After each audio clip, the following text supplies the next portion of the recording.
ఏమేమి మాట్లాడాలి దినమని ఈ దినం కొరకు, ఈ రోజు కొరకు ప్రార్థన చేస్తున్నప్పుడు దేవుడు ఒక శక్తి ఆయన జీవ గ్రంథంలోని మాటలు చూపించాడు. 78వ దావీదు కీర్తన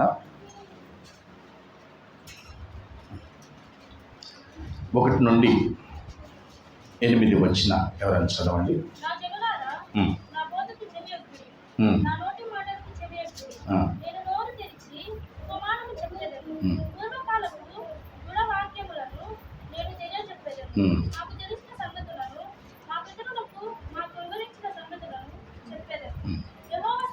ఇంకొక మౌత్ ఏందమ్మా.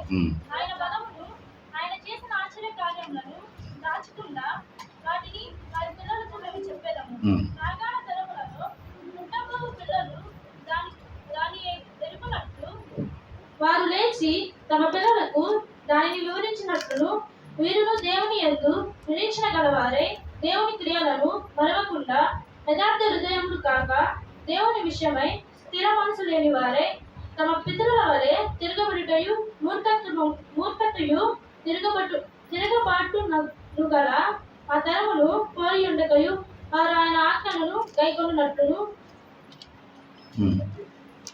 తిరగబడక పోయి యుండకయు. తర్వాత వచ్చినమ్మా 8 అయిపోయిందా?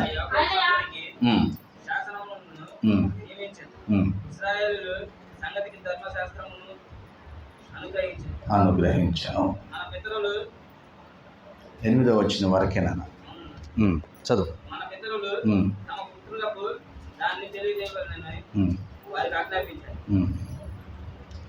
దేవునికి మహిమ కలుగును గాక. ఇక్కడ ఆసాపు కీర్తన దైవ ధ్యానము ఏమంటున్నాడు? నా జనులారా నా బోధకు చెవియొగ్గండి, నా నోటి మాటలకు చెవియొగ్గండి. నేను నోరు తెరచి ఉపమాన రీతిగా పూర్వకాలపు గూఢ వాక్యములను నేను మీకు తెలియచెప్తాను. మాకు తెలిసిన సంగతులను, మా పితరులు మాకు వివరించిన సంగతులను చెప్పెదను. యెహోవా స్తోత్ర క్రియలను, ఆయన బలమును, ఆయన చేసిన ఆశ్చర్య కార్యములను దాచకుండా వాటిని వారి పిల్లలకు మేము చెప్పేదాము. హల్లెలూయా. ఏమి మనం వాక్యాన్ని ధ్యానిస్తున్నామంటే మన పితరులు చేసిన కార్యాలను, మన పితరులకు దేవుడు చేసిన కార్యాలు. పరిశుద్ధ గ్రంథం దీనిలో ఉన్న ప్రతి మాట దేవుని ఆత్మ ద్వారా కొందరు మనకి తెలియచేశారు. ఆ విషయాలను మనం ధ్యానిస్తున్నాం. అంతేగాని ఈ ధ్యానించే వ్యక్తికి దేవుడేదో అప్పుడప్పుడే తెలియచేసేదే కాదు. ఆల్రెడీ దేవుడు తన ఆత్మ ద్వారా తెలియజేసినవి ఈ గ్రంథంలో ఉన్నవి. ఆ గ్రంథంలో నుంచి మనం తీసుకుని దాన్ని ధ్యానం చేస్తున్నాం. ఎందుకు ధ్యానం చేస్తున్నాం అంటే అది మన పితరులకు దేవుడు చేసిన కార్యాలు, వారి పిల్లలకు చేసిన కార్యాలు మనము ధ్యానిస్తూ మన పిల్లలకు కూడా తెలియచేయాలి కాబట్టి. ఆమేన్. అందరూ చెప్దాం హల్లెలూయా. ఒకసారి అందరూ నా వైపు చూడండి. హల్లెలూయా. దేవునికి స్తోత్రం. అప్పుడు హల్లెలూయా అనాలి. హల్లెలూయా అన్నప్పుడు దేవునికి స్తోత్రం అనాలి. హల్లెలూయా. Very good. దేవునికి స్తోత్రం. రెండు ఒకటే, కానీ మనం అది జవాబుగా ఉండే బాగుంటుంది. ఏంటి మనం మన పెద్దలు చేసిన కార్యాలు? నేను ఒక మాట అడుగుతాను మీ అందరినీ. ఆదాముకు ఉన్న దేవుడే ఇప్పుడు ఉన్నాడా? మారాడా? చెప్పాలి. ఉన్నాడా? మారాడు? ఒకే దేవుడు కదా. అంటే తరతరాలకు ఒకే దేవుడు, మారని దేవుడు, మార్పు లేని దేవుడు. భక్తులు చక్కని పాట రాశారు కదా. భూమిని పుట్టింపక మునుపు, భూమికి పునాది లేనప్పుడు ఆయనే దేవుడు. హల్లెలూయా. నిత్యము ఆయనే దేవుడు. తరతరాలలో యుగ యుగాలలో జగ జగాలలో దేవుడు దేవుడు యేసే దేవుడు, మన దేవుడు దేవుడు యేసే దేవుడు. హల్లెలూయా హల్లెలూయా హల్లెలూయా హల్లెలూయా హల్లెలూయా హల్లెలూయా హల్లెలూయా. ఆమేన్. ఎప్పుడు ఒకే దేవుడు ఆయన. అదే దేవుడు ఈరోజు ఉన్నాడు. కానీ ఆయన కోరుకుంటుంది ఏంటంటే తరతరాలు ఆయన్ని ఆరాధించాలి అని. ఆమేన్. నిత్యము ఆయన ఆరాధించే బిడ్డలు రావాలి అని ఆయన కోరుకుంటున్నాడు. కానీ మనం చరిత్రను చూస్తున్నప్పుడు దావీదు దేవుని దృష్టికి అనుకూలమైన వాడు. దేవుడు ఆయనకు ఆజ్ఞాపించిన ఆజ్ఞలన్నింటినీ నెరవేర్చినవాడు. కుడి ఎడముకి తొలగిపోకుండా, తొలగినప్పుడు దేవుని ఎదుట పశ్చాత్తాపడి దాన్ని ఒప్పుకుని విడిచిపెట్టి మళ్ళా ఆయనతో నడిచిన వాడు. తరతర కానీ వారి బిడ్డలు అందరూ అలాగా ఉన్నారా అంటే లేదు, మళ్ళా మారిపోతున్నారు. తండ్రి దావీదు చేసినట్లు ఈ కార్యములు చేయక దుష్ట తలంపులతో కొందరు పరిపాలన చేశారు, రాజ్యాలను పాడు చేశారు. ఈరోజు మనం ఈ మాటలు ధ్యానిస్తున్నాం. ఈ ఫాదర్స్ డే, తండ్రుల యొక్క దినం రోజు మనం ఈ మాటలు ధ్యానం చేస్తున్నాం. ఏమంటే ఈ తండ్రి ఒక కుమారుడు, 2 కుమారులు, 4 కుమార్తెలు, 5 కుమార్తెలు ఉన్నారు ఈ తండ్రికి. మరి ఈ తండ్రి సరిగా ఉంటే నెక్స్ట్ వాళ్ళు కూడా తండ్రులు అవుతారు, తల్లులు అవుతారు, వాళ్ళు కూడా సరిగా ఉంటారు. అంతేనా? అప్పుడు నేను ఆరాధించే దేవుణ్ణే వారు కూడా ఆరాధిస్తారు. హల్లెలూయా. ఈ సంగతులు, ఈ గూఢమైన విషయాలు మీకు నేను చెబుతున్నా అంటున్నాను, మీకు నేను తెలియజేస్తున్నా. మీరు అర్థం చేసుకోండి. అన్నీ అనుకూలంగా ఉంటే ఆరాధన చేయటం ఒక గొప్ప విషయం కాదు. అనుకూలంగా లేనప్పుడే దేవునితో నడిచి ఆరాధన చేయటమే గొప్ప విషయం. ఆమేన్. అందరం చెప్దాం హల్లెలూయా. కొందరు అంటారు, నాకు ఉద్యోగం ఉండి నెలకు 30,000 ఉంటే బ్రతకటం పెద్ద కష్టం అంటావా? వాళ్ళు కొందరుగా కూడా వెళ్ళిపోతున్నారు. అంటే ఎవరినో చూసి బ్రతకలేక ఏడుపు అంటారు. దీన్ని ఏమంటారు? ఏడుపు. నిజం. కొందరు అంటారు, నాకు పెద్ద చర్చి ఉండి ఒక 100 మంది విశ్వాసులు ఉంటే సేవ చేయటం పెద్ద కష్టం అంటావా అంటారు. అన్నీ ఉంటే నువ్వు చేసేది ఏముంది? హల్లెలూయా. అనుకూలత లేనప్పుడే దేవుణ్ణి ఆరాధించాలి, దేవునికి ఇష్టడిగా జీవించాలి. ఎందుకంటే దేవుడు మారలా. హల్లెలూయా. దేవునికి స్తోత్రం. హల్లెలూయా. చెప్పండి పక్క వాళ్ళకి, దేవుడు మారలా. చెప్పాలి ఒకసారి అందరు నోరు తెరిచి. దేవుడు మారాడా? ఏం తిమోతి? దేవుడు మారాడా? మారలా. మేము ఆరాధిస్తున్న దేవుడినే రేపు మీరు కూడా తండ్రులు ఆరాధిస్తారు. మీకు కుమారులు పుడతారుగా, వాళ్ళు తండ్రులై అదే దేవుణ్ణి ఆరాధిస్తారు. హల్లెలూయా. మా పితరులైన ఆదాము ఆరాధించిన దేవుణ్ణి నేను ఆరాధిస్తున్నాను. మా పితరుడైన అబ్రహాము, ఇస్సాకు, యాకోబుల దేవుడే నా దేవుడు. అబ్రహామును పిలిచి అబ్రహామును మార్చుకున్న దేవుడు ఎన్ని జనరేషన్లు మారినాయి? అక్కడ ఇస్సాకును మార్చుకున్నాడు. యాకోబును మార్చుకున్నాడు. యాకోబు తర్వాత 12 మంది కుమారులను కూడా మార్చుకున్నాడు. హల్లెలూయా. ఈ మాటలు వింటుంటే మనలో ఒక ఉద్యమం రావాలి. పరిశుద్ధాత్మ దేవుడు నీకు కలుగు చేయనుగాక. నాకు తెలీదు, మా నాన్నగారు యేసయ్యతో నడిచిన సంగతి. వాళ్ళ నాన్నగారు యేసయ్యతో నడవలా. దేవాతి దేవుని కృపను బట్టి మా జనరేషన్లోకి వచ్చేవరకు మేము యేసయ్యతో నడుస్తూ ఉన్నాం. దేవునికి మహిమ కలుగును గాక. హల్లెలూయా. ఇది నా సంతోషం, ఇది నాకు ఘనత, గౌరవం. మరి నేను నా తరములో నన్ను కనుగొన్న దేవుడు నేను విడిచిపెట్టకూడదు. నేను ఆరాధించాలి. నా తరువాత తరానికి నేను పరిచయం చేయాలని. ఆమేన్.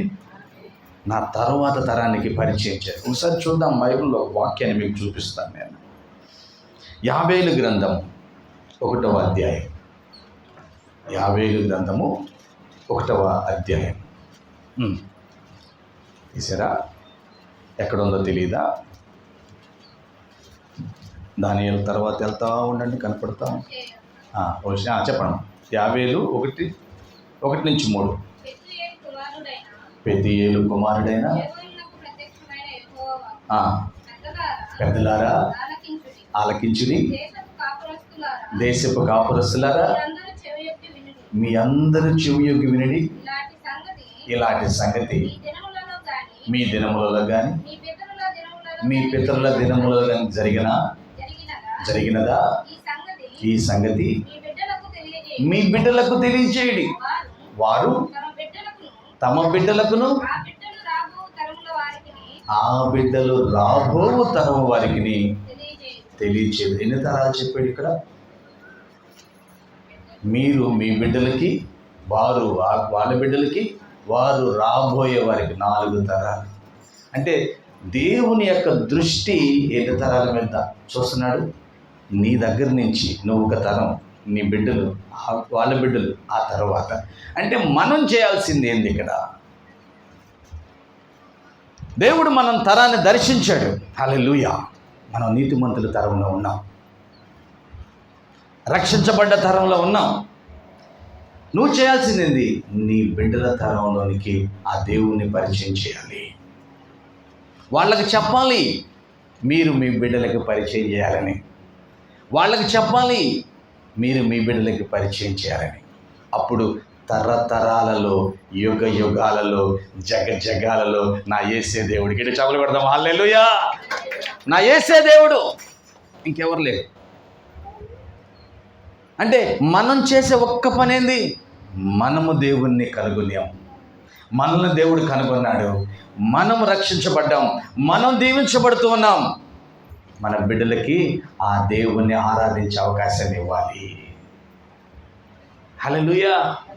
కదా, నీకు తల్లికి కానీ తండ్రికి కానీ చాలా రుచి కలిగింది ఏదైనా దొరికిందనుకో, మొట్టమొదటికి ఎవరికి తీసుకెళ్తారు?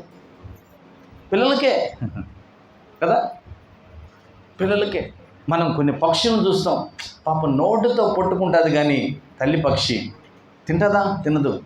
గూటిలో ఉన్న ఆ పిల్ల పక్షులకు తీసుకొచ్చి తన నోటి నుంచి ఆ నోట్లో అందించేంతవరకు ఒక్కరా కూడా ముట్టుకోదు. ఈ భూమి మీద అందరంతే, అదే ప్రేమ. అంటే మన ప్రేమ ఎక్కడ ఆగిపోయింది? భోజనం కాడ, సంపద కాడ, హోదా ఇచ్చే కాడ ఆగిపోయింది. కానీ దేవుడు ఏం కోరుకుంటున్నాడు? నేనే దేవుడని దాన్ని కూడా వారికి అందించండి. హల్లెలూయా.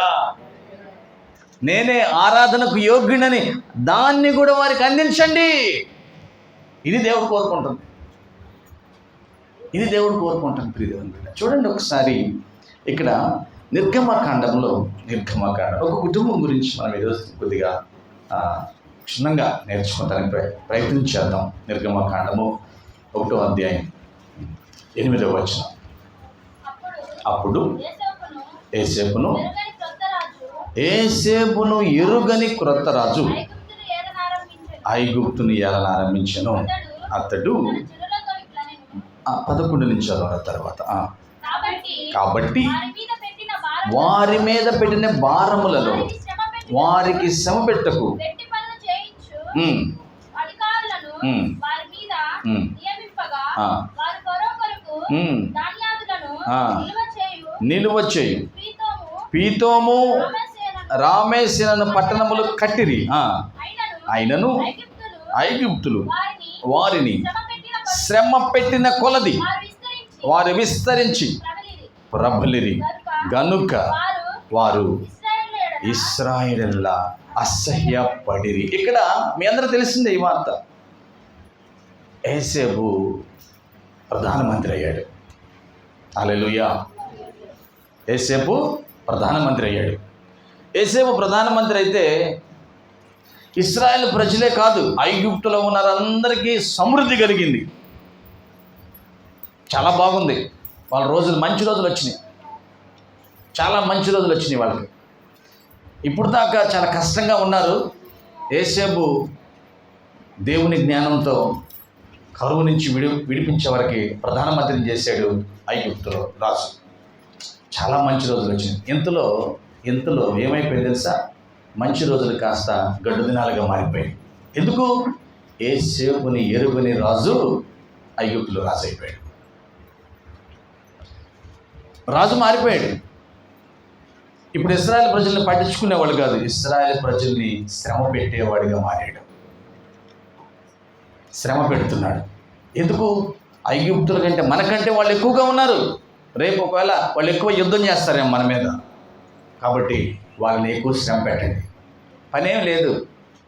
ఉన్న ధాన్యాన్ని దాచిపెట్టుకోవడానికి 2 పెద్ద పట్టణాలు గోడౌన్లు కట్టించాడు. ఏమేమిటి? 2 పేర్లు చెప్పాము ఇక్కడ, పితోము, రామస్సెన్ అనే ఒక 2 పెద్ద పట్టణాల్లాగా కట్టించాడు.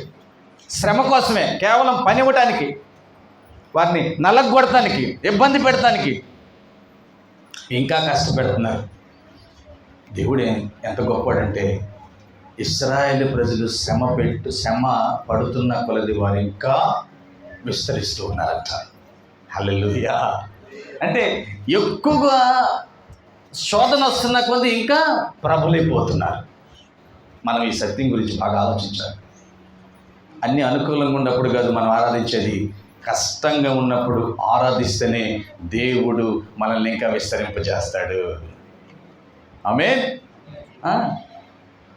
అన్నీ అనుకూలంగా ఉంటే కాదు. డ్రమ్ ఉండి, కంజీరుండి, మైక్ ఉండి, కరెంట్ ఉండి, పైన ఫ్యాను, పక్కన ఫ్యాను, ఇవన్నీ ఉన్నప్పుడు ఆరాధిస్తే ఏముంది? పెద్ద ఏమో హ్యాపీగా ఉంది నీకు.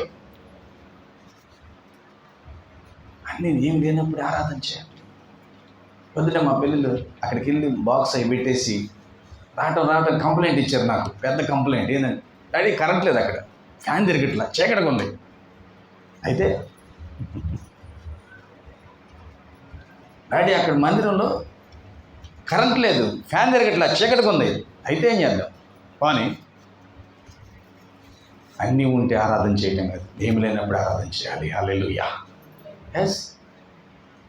ఎందుకంటే ప్రతి సమయంలో మన దేవుడే నిజమైన దేవుడు, ఆరాధనకు యోగ్యుడైన దేవుడు. ఆయన మారలా. హల్లెలూయా. ఆయన మారలా. నాకు ఈ పాట చాలా కాలం క్రితం ఎప్పుడో పాడినట్టు గుర్తు. పిల్లలప్పుడు అందరూ పాడుతుంటే కలిసి పాడుంటారు కదా. తరతరాలలో యుగ యుగాలలో జగాలలో దేవుడు దేవుడు యేసే దేవుడు మన యేసే దేవుడు. హల్లెలూయా హల్లెలూయా హల్లెలూయా హల్లెలూయా హల్లెలూయా హల్లెలూయా హల్లెలూయా. సృష్టికి శిల్పకారుడు, జగతికి ఆది సంభూతుడు. సృష్టికి శిల్పకారుడు, జగతికి ఆది సంభూతుడు. దేవుడు యేసే దేవుడు మన దేవుడు యేసే దేవుడు. ఏసేపు ఉన్నప్పుడు అదే దేవుడు, ఏసేపు రాజుగా దిగిపోయిన తర్వాత కూడా అదే దేవుడు. ఆమేన్, హల్లెలూయా. జగన్ ఉన్నప్పుడు మన దేవుడు ఆరాధనకి యోగ్యుడైన దేవుడు యేసయ్య దేవుడు. చంద్రబాబు నాయుడు వచ్చినా మన దేవుడు యేసయ్య దేవుడు. హల్లెలూయా. మోడీ ఉన్నా మన దేవుడు యేసయ్యే. వాళ్ళు మారతారు, మన దేవుడు మారడు. ఎంత గొప్ప విషయం ఇది కదా. మన దేవుడు మారని దేవుడు, మార్పు లేని దేవుడు. అటువంటి దేవుణ్ణి ఆరాధిస్తున్నాం మనం. అటువంటి దేవుని ఆ రక్తము ద్వారా కడగబడి పరిశుద్ధులుగా మారాం మనం. మరి ఈ సత్యం మనం గ్రహిస్తే ఆ దేవుణ్ణి మన తర్వాత తరానికి పరిచయం చేయాలి. మనం వాళ్ళకి చెప్పాలి, మీ తర్వాత తరానికి పరిచయం చేయండి అని. వాళ్ళకి చెప్పాలి, మీ తర్వాత తరానికి పరిచయం చేయండి అని.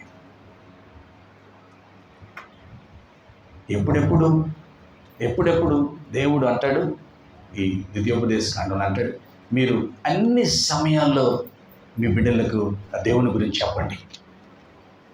ఎక్కడికి వెళ్ళినా, ఇంట్లో ఉన్నప్పుడు చెప్పండి, బయటికి వెళ్తున్నప్పుడు చెప్పండి, ఎక్కడ ఆడుకుంటున్నప్పుడు చెప్పండి. హల్లెలూయా.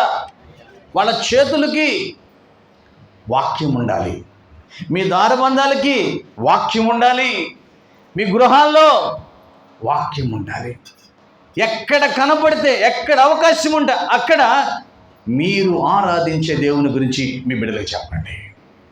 ఆమేన్, హల్లెలూయా. చేస్తున్నారా? ఫాదర్స్ డే తండ్రులు చేస్తున్నారా? ఈరోజు పాపం డాడీ హ్యాపీ ఫాదర్స్ డే. తండ్రికి ఎక్కడో చెమ్మగిలిన కళ్ళు, నా తండ్రి నా కుమారుడు నా కుమార్తె కౌగిలించుకుంది, నన్ను శుభాకాంక్షలు చెప్పింది, కొద్దిగా కన్నీళ్ళు. అయిపోయిందా మన పని ఎందరితో? ఇదేనా దేవుడు మనం చెప్పింది?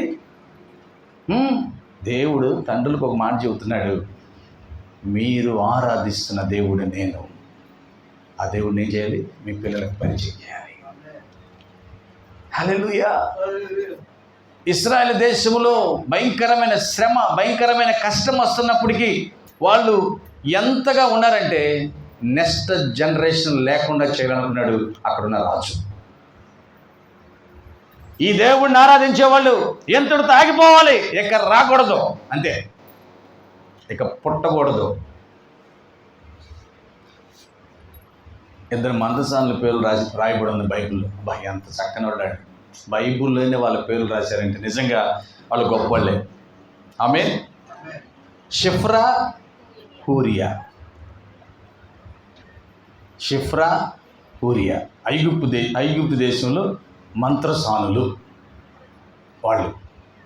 వాళ్ళిద్దరిని పిలిచి, రాజుగారు ఇగో ఇక్కడి నుంచి ఇశ్రాయేల్ ప్రజలు ఎవరైనా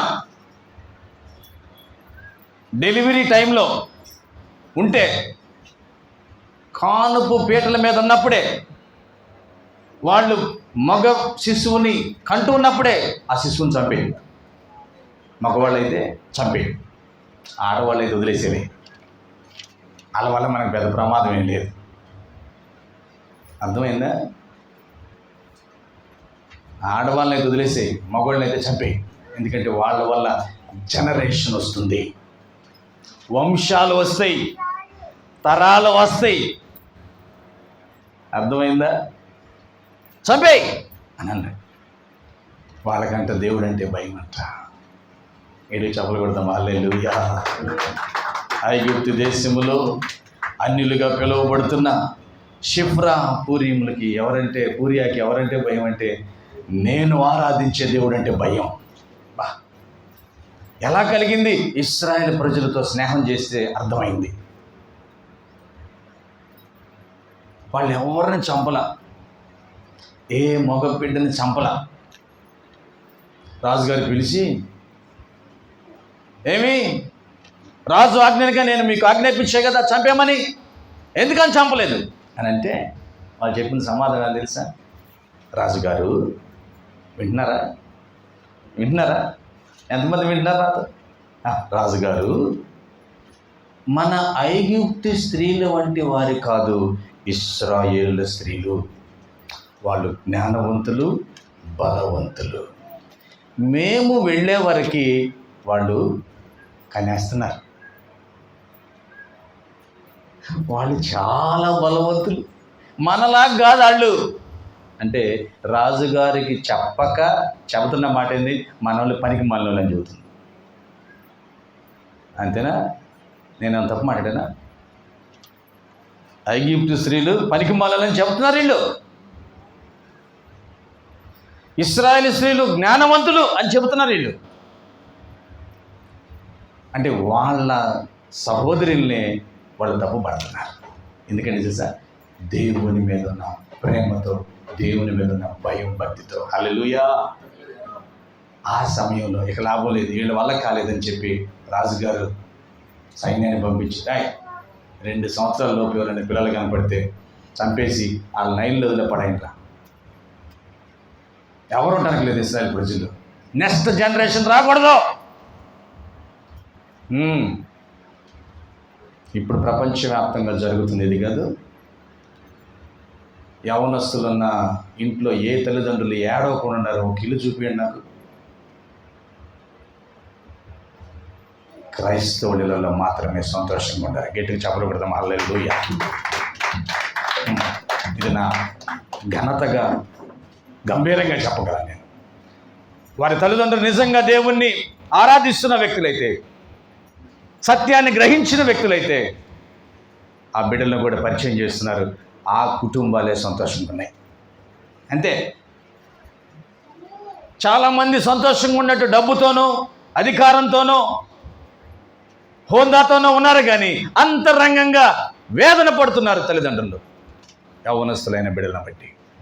కారణం ఏం తెలుసా? నైలు నది మింగేస్తుంది వాళ్ళని. సాతానుగాడు మింగేస్తున్నాడు. సాతానుగాడు కబలించి వేస్తున్నాడు వాళ్ళ జీవితాల్ని. సైకిల్ కనుగొనడానికి ఎంతో కష్టాలు పడ్డారు. ఒక హ్యాండిలు, ఒక ఫ్రేము, 2 టైర్లు. ఆ సైకిల్ని బైక్ చేయడానికి ఎంతో కష్టపడ్డారు. దానికి ఒక హ్యాండిల్ ఉండాలి, కాళ్ళు పెట్టుకుని ఫుట్ రెస్ట్లు ఉండాలి, ఇంజిన్ ఉండాలి. హ్యాండిల్ పట్టుకుని కాళ్ళు 2 ఫుట్ రెస్ట్ మీద పెట్టి సీటు మీద కూర్చుని బండి దోలాలి. ఇప్పుడు వచ్చేవాళ్ళు ఏం చేస్తున్నారు? హ్యాండిల్ మీద కాళ్ళు పెట్టి, సీటు మీద తల పెట్టి, తెక్క నైలు నది మింగేస్తుంది వాళ్ళ జీవితాన్ని. అదా తల్లిదండ్రులు, అయ్యో మీ అబ్బాయినా సీటు మీద నుంచుని పోతున్నాడు, బైక్ మీద నుంచుని పోతున్నాడు, అయ్యో మా పిల్లడికి ఏం కాకుండా బాగుడు దేవుడా. ఇక చూడు పూజలు, యాగాలు ఎంత ఘోరంగా ఉంది. సాతాను యొక్క ముఖ్య ఉద్దేశం, నా తర్వాత జనరేషన్ దేవుణ్ణి తెలుసుకోకూడదు. సాతాను యొక్క కబంధ హస్తాల్లో పాడైపోవాలి. ఇది గ్రహించారా ఎవరైనా తల్లిదండ్రులు? ఇది గ్రహించారా ఎవరైనా తల్లిదండ్రులు? ఇశ్రాయేలు దేశంలో ఒకళ్ళు గ్రహించారు. వారు ఎవరో తెలుసా? అమ్రాము యొకోబేదు. అమ్రాము అనే తండ్రి, యొకోబేదు అంటే తల్లి. వాళ్ళకు 3 పిల్లలు ఉన్నారు. ఒక ఆయన పేరు అహరోను, 2 ఆయన పేరు మోషే, 3 ఆమె పేరు మిరియాము. ఆమె అందరూ చెబుతాం హల్లెలూయా.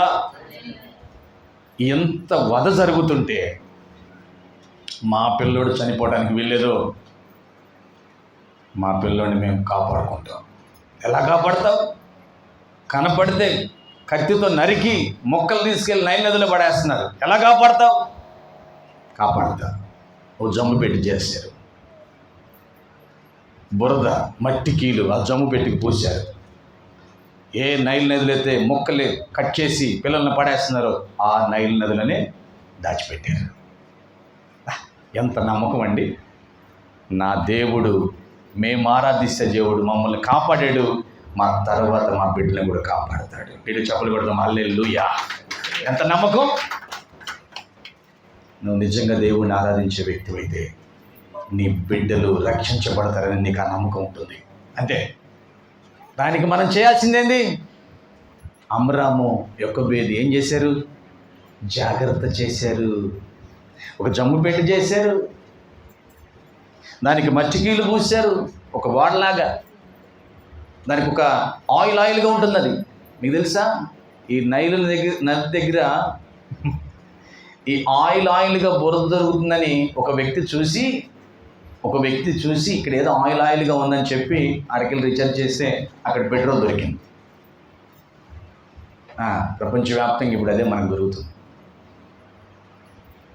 అనుకున్నారు అక్కడ.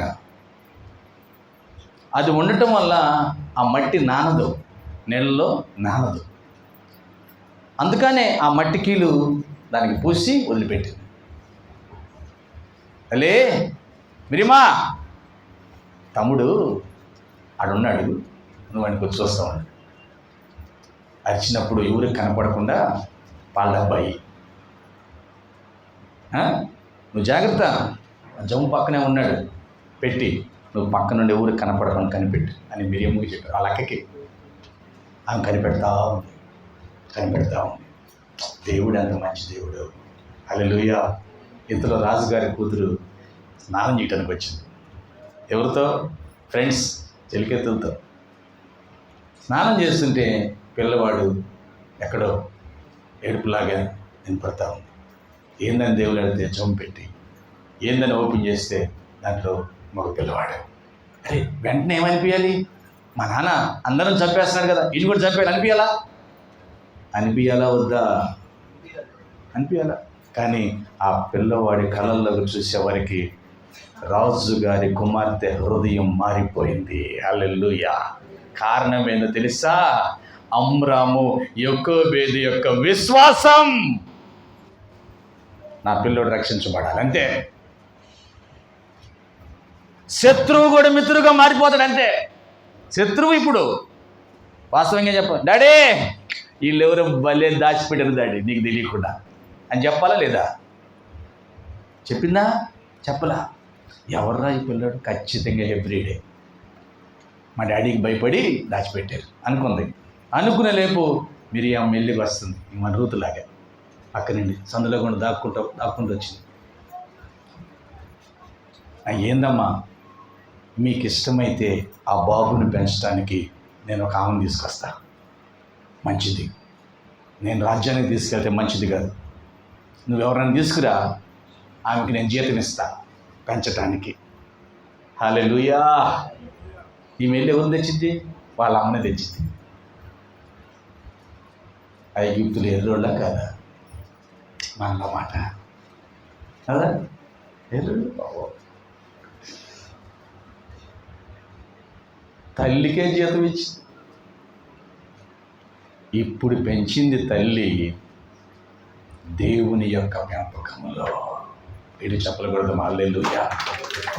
దేవుని యొక్క ప్రేమతో, దేవుని యొక్క భయముతో, దేవుని యొక్క ఆజ్ఞలతో, వాక్యముతో, ప్రార్థనతో తల్లిదండ్రులు పెంచారు.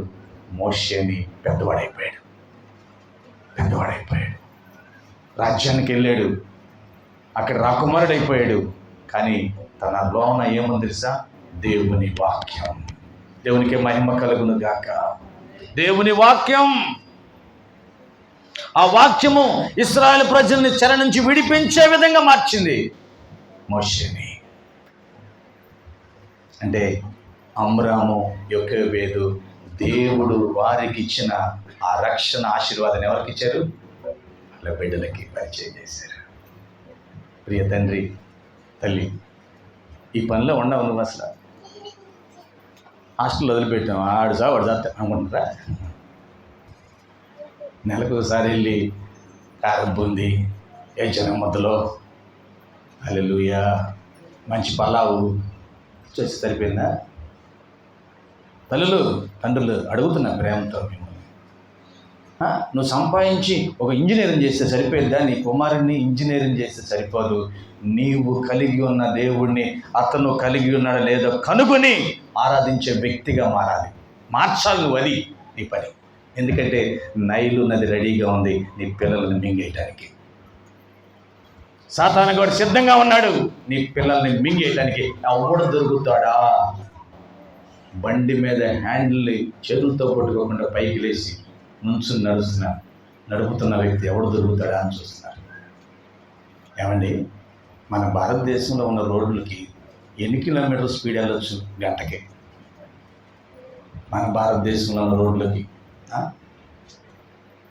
60, 80, 100? ఎందుకండి? 250 అంట, 300 cc. ఎందుకండి ఇవన్నీ? ఎవరిని మింగేయటానికి? అర్థమవుతుంది అసలు మీకు? ఎంత మోసంలో ఉన్నా అర్థమవుతుందా? ఒకడు అంటాడు, నేను 180లో వెళ్తా, సెల్ఫీ దిగుతాను, మీటర్ మీద ఉన్న ముళ్ళు కూడా కనపడాలి. నైలు నది వాడి కోసం సిద్ధంగా ఉంది కదా. నేను ఈ మాట్లాడిన తల్లిదండ్రులు బాధపడమాకండి. మీ నెక్స్ట్ జనరేషన్ దేవుడు బాగు చేయమంటే మీరు సాతాను గడికి అప్పు చెప్తున్నారు. దేవునికి మహిమ కలుగుగాక.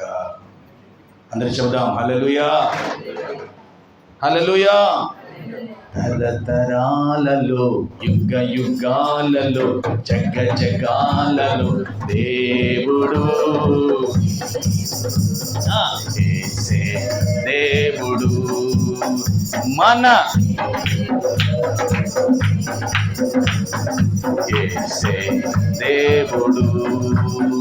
హల్లెలూయా, హల్లెలూయా, హల్లెలూయా, హల్లెలూయా, హల్లెలూయా,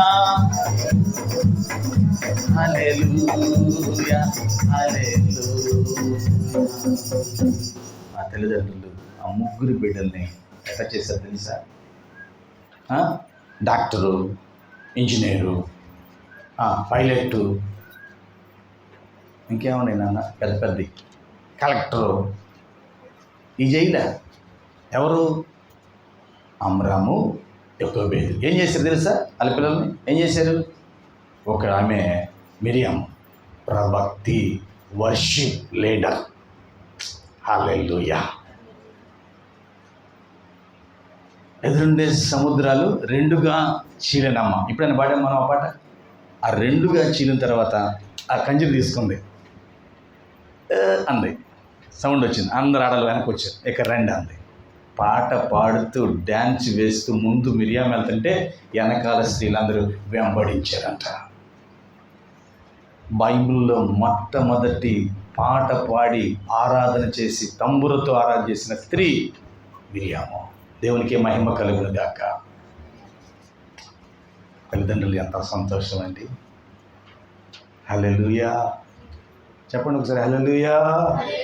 ఎంత సంతోషం ఆ తల్లిదండ్రులకి. కలెక్టర్ అయితే వచ్చింది సంతోషం, ఇంజనీర్ అయితే వచ్చింది సంతోషం, డాక్టర్ అయితే వచ్చింది సంతోషం. అయ్యో, లక్షలు పోసి డాక్టర్ని చేసి నా పిల్లోడు నిద్ర లేదు. ఏడిస్తే తల్లిదండ్రులని చాలామందిని చూస్తున్నాను నేను. లక్షలు పోసి ఎస్సీ కొట్టాలని ఉపయోగం, ఎస్సీ ఎస్సీ ఎస్సీ అని చెవులో చెప్పి ఎస్సీ చేసి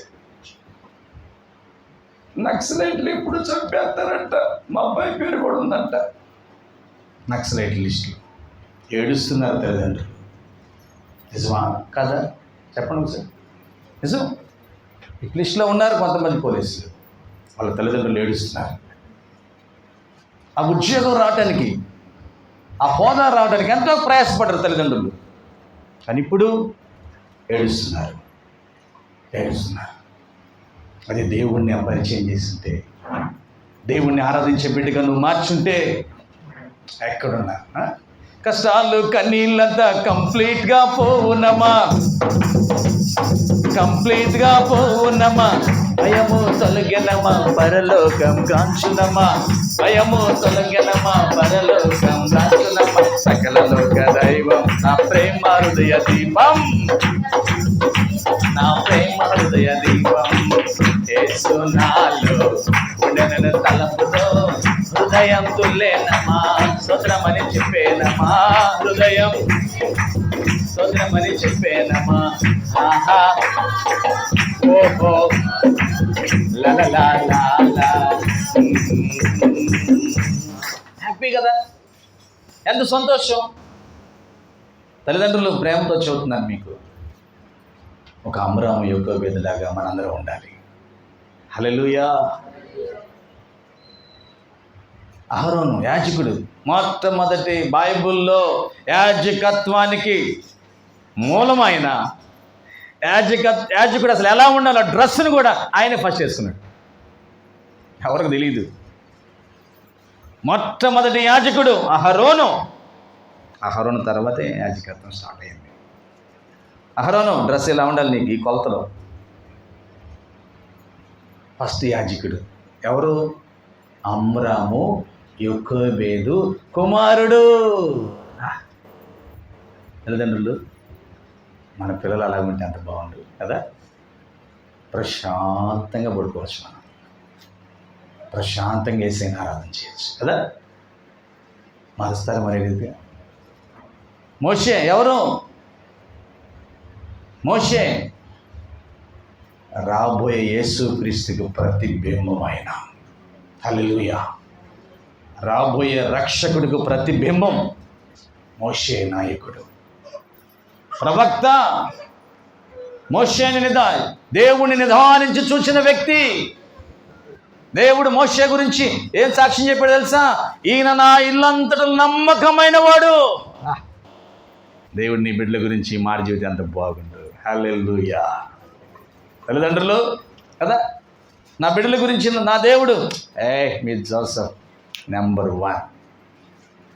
నా బిడ్డ ఏం పెంచావురా శేఖర్, ఏం పెంచావురా, నాకు పనికి వచ్చే విధంగా పెంచావు. ఇంకా నాకేం కావాలండి? నాకేమైనా కావాలి? ఇంకా చెప్పండి, ఏమైనా కావాలా? పేటర్ చేసి ఏం పెంచారండి మీ పిల్లల్ని? దేవదూతల్లాగా పెంచుతున్నావు, విధేయులుగా పెంచుతున్నావు, ఆరాధించే బిడ్డలుగా పెంచుతున్నావు. ఏం కావాలా? మీకు కోట్ల రూపాయలు కావాలా? ఏం రవి, కోట్లు కావాలి ఇక మనకి?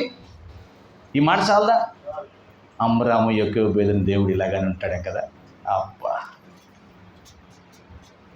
అమ్రాము యోకోబేదు నిజంగా వారి గర్భము ధన్యము. హల్లెలూయా. అంతే కదా. మీరు ఒక మాట విన్నారా? చూద్దాం ఒకసారి లోకసువార్తకి వెళ్ళి. ఆ చక్కటి మాట భలే ఉంటుంది. లోకసువార్త భలే ఉంటుంది ఈ మాట. ఎందుకన్నారా అనుకుంటాను, ఇప్పుడు గుర్తొచ్చింది నాకు ఆ విషయం. లోకసువార్తలో 1వ అధ్యాయం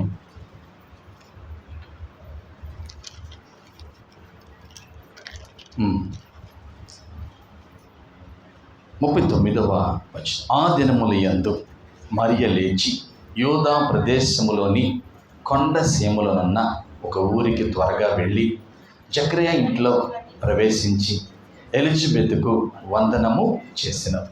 ఎలిజబెత్ మరి యొక్క వందనములు వినగానే ఆమె గర్భములో శిశువు గంతులు వేసిన. ఎలిజబెత్ పరిశుద్ధాత్మతో నిండుకునేది బిగ్గరగా ఇట్లా, స్త్రీలలో నీవు ఆశీర్వదించబడిన దానవు, నీ గర్భఫలము ఆశీర్వదింపబడును. నా ప్రభువు తల్లి నా యొద్దకు వచ్చుట నాకేలా ప్రాప్తించెను. ఇదిగో ఈ శుభవచనము నా చెవిని పడగానే నా గర్భములోని శిశువు ఆనందముతో గంతులు వేశాను. ప్రభువు ఆమెను తెలియచేయించిన మాటలు సిద్ధించును గనుక నమ్మిన ఆమె ధన్యురాలు. తల్లులు, మీరు ఎప్పుడు ధన్యురాలో తెలుసా? మీ బిడ్డలు మీరు ఆరాధించే దేవుణ్ణి ఆరాధిస్తున్నప్పుడు. హల్లెలూయా కదా. మీరు సత్యదేవుడైన యేసుక్రీస్తుని ఆత్మతో సత్యముతో ఆరాధిస్తూ వారికి పరిచయం చేసినప్పుడు వారు కూడా ఆరాధిస్తే నిజంగా మీరు ధన్యులే. తల్లిదండ్రులుగా మనం ధన్యులే. ఆమేన్. అందరూ చెప్పడం హల్లెలూయా. మనం ధన్యులమే. మరి అటువంటి ధన్యవచనం మనకు కూడా కావాలి. ఏం చేయాలి దానికి? మన బిడ్డలకి దేవుణ్ణి పరిచయం చేయటమే. ఆమేన్. అందరికి చెప్తాం హల్లెలూయా. దేవుణ్ణి పరిచయం చేయటమే. ఒక్కొక్క చిన్న విషయం మీకు జ్ఞాపకం చేసి నేను ముగిస్తాను. మోషేకి 40 సంవత్సరాలు గొర్రెలు కాచుకోవడానికి మిద్యాన్ దేశం వెళ్ళిపోయాడు. మిద్యాన దేశంలో ఇత్రో అనే ఆయనకి ఆడపిల్లలు సంతానం, మగపిల్లలు లేరు. ఆయన యాజకుడు. ఈ ఆడపిల్లలు గొర్రెలు కాసుకునేవాళ్ళు. వాళ్ళల్లో ఒక ఆమె పేరు సిప్పోరా. ఏం పేరు? ఇర్మియా ఏం పేరు? సిప్పోరా. ఈ సిప్పోరా మోషేని వివాహం చేసుకుంది. ఎవరిని మీకు గుర్తుందని చెబుతున్నాను అన్నమాట. దేవుడు మోషేని పిలిచాడు. ఐగుప్తుకి వెళ్ళి వాళ్ళని ఏడిపించాలని. ఇప్పుడు సిప్పోరాతో బయలుదేరారు. ఐగుప్తు బయలుదేరితే మార్గ మధ్యంలో ఏమవుతుందో తెలుసా? ఒక కొండ దగ్గరికి వచ్చారు. దేవుడు మోషేని చంపాలనుకుని వచ్చేసాడు. ఏంది అందరు ఎటు చూస్తున్నారు? నాకు దేవుడు మోషేని చంపాలనుకుని వచ్చాడు. చూడమంటారా? నిర్గమకాండం 4వ అధ్యాయం 24వ వచనం చదవాలి. అతడు పోవు మార్గమున సత్రములో యెహోవా అతన్ని ఎదుర్కొని ఏంటంట? ఏం పెట్టింది? ఎలమంది దేవుడేగా, మరి ఎదురొచ్చి చంపాలనుకుంటున్నాడు. ఇది అతన్ని చంప చూడగా సిప్పోరా వాడిగల కత్తి లాంటి ఒక రాయి తీసుకుని తమ కుమారులకు సున్నతి చేసి అతని దేవుని యొక్క పాదముల యొద్ద అది పడవేసి, నిజముగా నీవు నాకు రక్త సంబంధివైన పెనిమిటి వైద్యమని అని. అంతటా ఆయన అతనిని విడిచాను. ఎవరిని విడిచాడు? చెప్పాలి. ఎవరిని విడిచాడు? చెప్పాలి తొందరగా మీరు. ఎవరు విడిచేశాడు? దేవుడు మోషేని వదిలిపెట్టేశాడు. ఎందుకు వదిలిపెట్టాడు? ఇది అర్థం చేసుకోవాలి మనందరం. ఎందుకు వదిలిపెట్టాడు? మోషేకి అన్నీ తెలుసు. అబ్రహాముతో ఏం చెప్పాడు? నీ దాసుడి ఇంట్లో పుట్టినవాడు కానీ నీ ఇంట్లో పుట్టినవాడు కానీ 8 రోజులకి సున్నతి పొందాలి. ఇది రూల్. మగపిల్లడికి 8వ రోజు సున్నతి చేయాలి. కానీ మోషే లెక్క ఏంటంటే ఐగుప్తులో 14 సంవత్సరాలకు సున్నతి. ఐగుప్తు ఆచారం అది. చరిత్ర అలా చెబుతుంది. కానీ మోషే దేవుని యొక్క పని చేయడానికి వెళ్తున్నాడు. నిజ దేవుణ్ణి ఆరాధించిన వ్యక్తి, సత్యాన్ని బాలుడుగా ఉన్నప్పటి నుంచే గ్రహించిన వ్యక్తి. ఒక చిన్న తప్పు ఏంటంటే పిల్లలకి సున్నతి చేయటం మరిచాడు. తల్లిదండ్రులారా జాగ్రత్త, తండ్రులారా ముఖ్యంగా జాగ్రత్త. నీ పిల్లల రక్షణ విషయంలో నువ్వు కానీ పెడచెవిని బట్టి నీ ఇష్టానుసారంగా ఉన్నావు అంటే నీకే ముప్పు. ఎందుకు? ఎవరికి ముప్పు వచ్చింది ఇక్కడ? చెప్పాలి. ఎవరికి ముప్పు వచ్చింది? మోషేకే. దేవుడు చెవను చంప చూశాడు మోషేని. ఇప్పుడు చెప్పండి, ఈరోజు ఏం తినాం?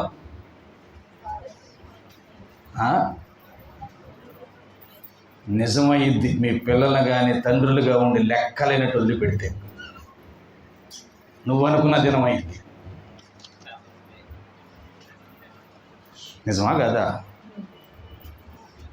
కానీ ఆడ మా చెల్లెళ్ళు, అక్కలు, తల్లులు అందరూ ఒకసారి గట్టి చప్పలు కొట్టండి. ఓన్లీ లేడీస్ గట్టిగా తప్ప గట్టిగా. నేను అంటాను, సిప్పర్ ఇప్పుడు నా పక్కనుంటే గట్టిగా పట్టుకుని రియల్లీ గ్రేట్. భర్త తప్పు చేసిన సరిదిద్దుకునే భార్యగా ఉండవు. ఆ టైంలో నా దేవుడు నా భర్తను ఎందుకు చంపబోతున్నాడని గ్రహింపుకు వచ్చిన భార్య, వెంటనే పని చేయడానికి ముందుకు వచ్చిన భార్య, స్త్రీయే సన్నతి చేసేసింది. ఎక్కడ లేదు ఈ సత్యం, ఎక్కడ లేదు. స్త్రీయే వాడగలిగిన రాతి కత్తిని ఒకటి తీసుకుని వాళ్ళ పిల్లలకి సున్నతి చేసింది. దాంతో పెనిమిటి రక్త సంబంధిగా మారాడు. ఆ పిల్లలు నిబంధనకు అర్హులుగా మారారు. దేవునికి మహిమ కలుగును గాక. రక్షణకి అర్హులుగా మారారు. వాక్యం ఇచ్చిన ప్రియ దేవుని బిడ్డ, అశ్రద్ధ చేయొద్దు.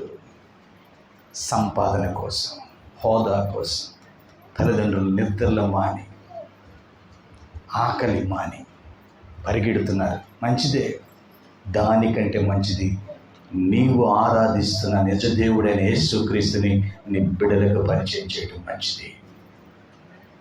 నీ బిడ్డలు నీ తరం తర్వాత ఆ తరం కూడా వారిని కలిగి ఉండటం మంచిది. వారికి మళ్ళా చెప్పాలి, మీ తరువాత తరం వారికి కూడా మీరు చెప్పండి. మీ తరువాత తరం వారికి కూడా మీరు చెప్పండి. ఎప్పుడు చెప్పాలి? బైబిల్లో ఒక భక్తులు చక్కగా రాశారు. ఒకసారి ఆ వచనం మత్తయి సువార్త 28వ అధ్యాయం చివరి వచనం 19. కాబట్టి మీరు వెళ్ళి సమస్త జనులను శిష్యులుగా చేయడి, తండ్రి యొక్క కుమారుని యొక్క పరిశుద్ధాత్మ యొక్క నామములోనికి వారికి బాప్తిస్మం ఇచ్చు. నేను మీకు ఏ సంగతులను ఆజ్ఞాపించాను వాటినన్నిటిని గైకొనవలెనని వారికి బోధించుడి. ఇదిగో నేను యుగ సమాప్తి వరకు సదాకాలము మీతో కూడా ఉంటానని వారితో చెప్తాను. ప్రియ దేవుని బిడ్డలారా, ప్రియ తల్లిదండ్రులారా, నా సహోదరులారా, ప్రేమతో చెబుతున్నాను. మీరు ఎక్కడికి వెళ్ళి శిష్యులు తయారు చేస్తారు? తల్లిదండ్రులు ఎక్కడికి వెళ్ళి చేస్తారు? హలో, వింటున్నారా? ఎక్కడికి వెళ్ళి చేస్తారు?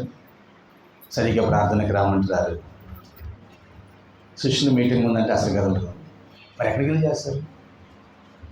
పరిశుద్ధాత్మ దేవుడు కొంతమంది భక్తుల ద్వారా మనకు తెలియజేస్తున్న మాట ఏంటంటే, మొదటిగా దేవుడు నీకు ఏ సంగతులు చెబుతున్నాడో అవన్నీ మీ బిడ్డలకు తెలియచేయండి. ఆమేన్. మొదటిగా తల్లిదండ్రులుగా ఉన్న మీరు మీ పిల్లలను దేవునికి శిష్యులుగా చేయండి. ఆమేన్. మొదటి శిష్యులు ఎక్కడ? ఇంట్లో చేయండి. ఆ తర్వాత వాళ్ళకి చెప్పండి, మీ పిల్లలను శిష్యులుగా చేయండి అని. ఎవరికి? దేవునికి. ఇది ప్రారంభమైతే యేసుక్రీస్తు మనకి ఇచ్చిన ఆ వాగ్దానం, ఆ గ్రేట్ కమిషన్ ఖచ్చితంగా మనం పూర్తి చేయగలం. ఇటు కృప దేవుడు మనందరికీ దయచేయను గాక. ఆమేన్. ఆమేన్. మరి